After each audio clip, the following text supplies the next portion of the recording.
Hello everyone, Nurse Cat Pink here, coming to you to tell you a little bit about what nurses use in the hospital after your baby's born. If the baby has either low blood sugar or maybe they're super sleepy and they're not latching onto the breast, but the nurse, for a medical reason, the nurse or doctor wants your baby to feed soon, and the mom or the lactating parent is having a hard time getting the colostrum out of the breast. It's super normal to be able to, like, if you're squeezing and nothing comes out the first day after birth. Some people can get colostrum to come out, others can't. I'll do a video later at how to milk the breast to get the colostrum to come out. It's hard, it's really sticky, and it's such a small amount, it can be hard to get out.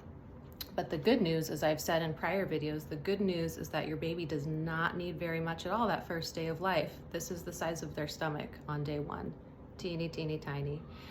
And the other piece of good news is that we don't have to use artificial milk or bottles if the parents are planning on breastfeeding to get that baby's blood sugar up. So let's say a common scenario would be mom has gestational diabetes and the baby is a big baby and is born, and the doctor and nurses have some concerns about the baby's blood sugar going down. Maybe it's because the baby is big, maybe it's because mom was diabetic, which those two things can influence baby's blood sugar after birth. All babies have really low blood sugar compared to an adult right after birth for various reasons. So all you medical people out there, just be prepared if it's your first baby. If the baby's blood sugar does have to be checked and it's like in the 40s, not to panic like you would for an adult. And so I won't get into the nitty-gritty of that, but I'll tell you a little bit about sugar water or glucose. So similar, all you nursing and medical people out there, similar to how we would give like glucola or some other type of sugary supplement to get a diabetic's blood sugar up without having them, like if they're not able to drink a bunch of orange juice or something like that. For babies, we can put a little dab of sugar water at the nipple to get the baby interested in latching. Once the baby tastes that sugar water, they're into it. Babies, kids, adults, we all love sugar, right? The best thing to give is the colostrum, because we don't want to, anytime we can avoid just giving straight sugar to a small person or even an adult, it's best not to, right? But a little bit doesn't hurt. We don't want them to get full on this, as you can see. So this is from a hospital postpartum unit. This entire unit is filled with sugar water. This is gonna fill up the baby. So if your baby's already not latching or eating, and let's say the baby's 20 hours old, the baby has been too sleepy to do any sucking at the breast, which can be normal, especially if mom had, let's say, an opiate in labor or something like that for pain relief. And for some reason, the doctors and nurses are really pushing to get the baby to latch. This is helpful, but always try the colostrum first. Colostrum's healthier than this, and anytime we introduce anything artificial, such as bottle, pacifier, glucose or sugar water, all of these things influence baby's desire to suck at the breast and to learn breastfeeding and learn a good latch. Some babies do great from day one, transitioning between sugar water, bottles, artificial milk, breast. It's not an issue for them, but we can't predict the ones whom it will be an issue for. So I would, in my professional experience of working with hundreds of moms and babies on the postpartum unit of various hospitals, as a nurse lactation consultant, I've seen roughly 50 to 70% of the babies I've worked with, if they have even a couple minutes sucking on a bottle with a fast flow nipple, like the kind they have in the hospital, or if they've gotten a lot of these supplements in the nursery or otherwise, I've seen these, at least 50 to 70% of these babies struggle to get back to the breast and actively breastfeed in the manner that we would like to see them do.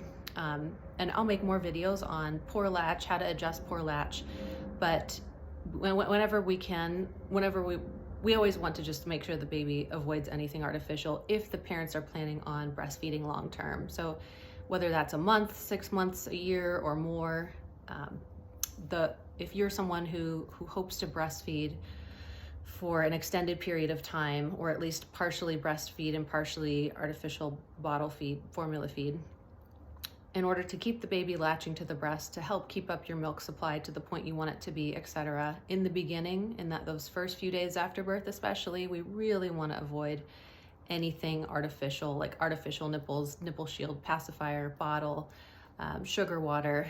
But these are all tools that we have if we need them.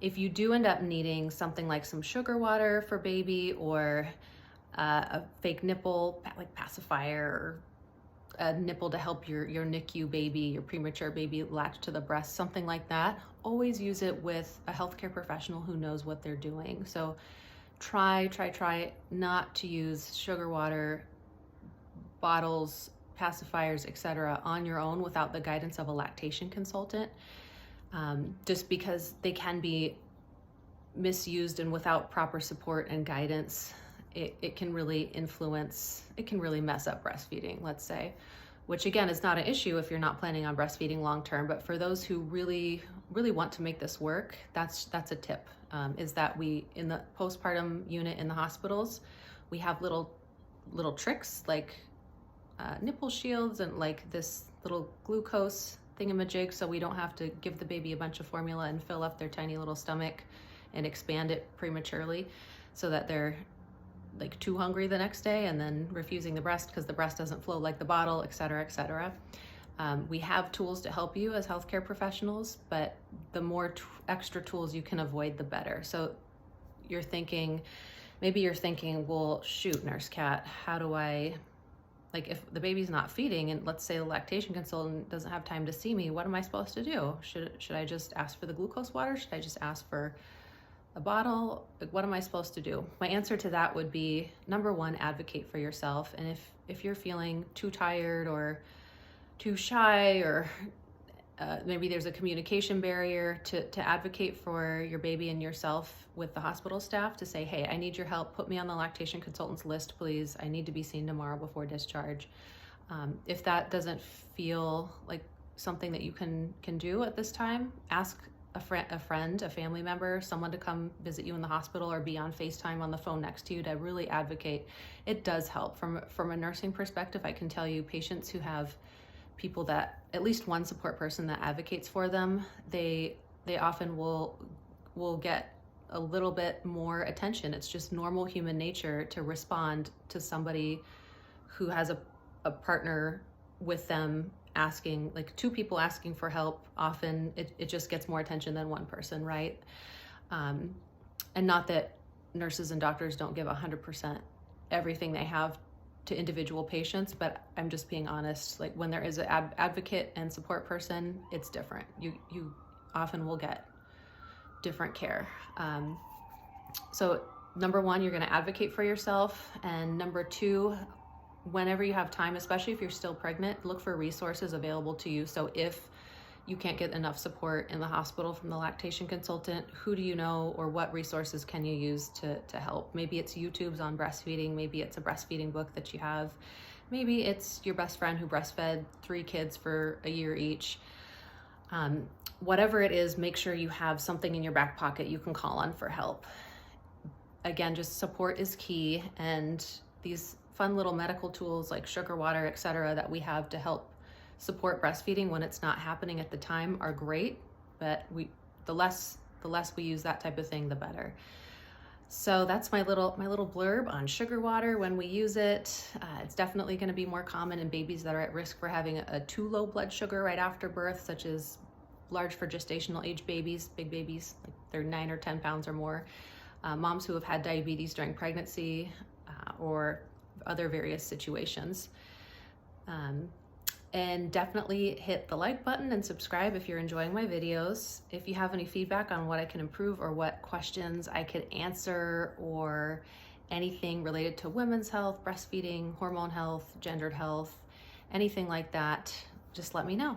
Leave me a comment. So Nurse Kat Pig signing out. Thanks for tuning in.